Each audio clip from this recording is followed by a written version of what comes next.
आपणाक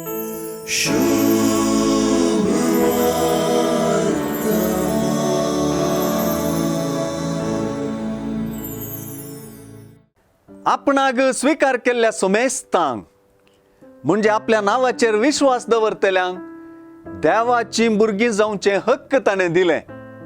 ही उतरां जुवांचे सुवार्थेच्या पयल्या अध्यायाचे थीक म्हणयेत. आज दुसरेच रितीन ही उतरां सुवार्थेंत पालयल्लीं दिसता. कित्याक जेजू म्हज्या उतरांक तुमी काल जावन चलशात जाल्यार तुमी म्हजे खरे शिस जातल्यात. तुमी 7 जाणां जातल्यात आनी हे 7 तुमकां सुडका दितले म्हणटा. देवाची भुरगीं जावचे आनी जेजूची खरी शिस जावचे दोन्ही एकाच नाणयाची 2 तोंडां म्हणयेत. हाकाच पुरक म्हणले बरी. देव कोणाची संतत आनी कोणाची भुरगीं म्हणल्या वादाचेर आदारून आपणाक स्वीकार वा अस्वीकार करपाची जुदेवांची चाल जेजून विश्लेषण केली. जुदेव लोक आपूण अब्राहमाची संतत म्हणून हेम्मे उसरतालो. आमी अब्राहमाचे संततीचे, आमचो बाप अब्राहम म्हणून जेजूक ते जाप दितात. जेजूय सोंपेपणी हीच गजाल वापरून जुदेवांक सारकी आनी कठिनायेची जाप दिता.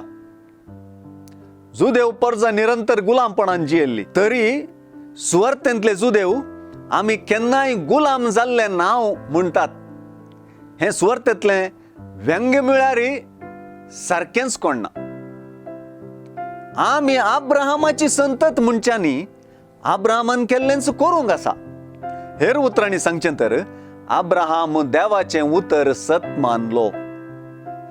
जेजू देवातान आयला देखून जेजूची उतरां तांचे भितर रिगनांत वा समजनांत वा ते ताका कान दिनांत म्हणटाना तांच्याच बापा अब्राहमान दिल्ली देवाचें उतर आयकुपाची देखय उरली. तेच परी देवानूच धाडलेल्याक स्वीकार करनासता ताचो मोग करनासता देव आमचो बाप म्हणच्यांत तिरला आसा. सुवार्थेंत मून धरून आपलें उतर गण्य करिनासलेल्यांक जेजू देवसाराची पिळगी म्हणटलो. शेकी देवाची भुरगीं देवाच्या उतरांक कान दितात, पूण तुमी देवाची भुरगीं न्हय देखून तुमी कान दिनात म्हणून शिणतलो. तर आमकांय देवाची भुरगीं जावचें सूत्र कळीत जालें म्हण जालें.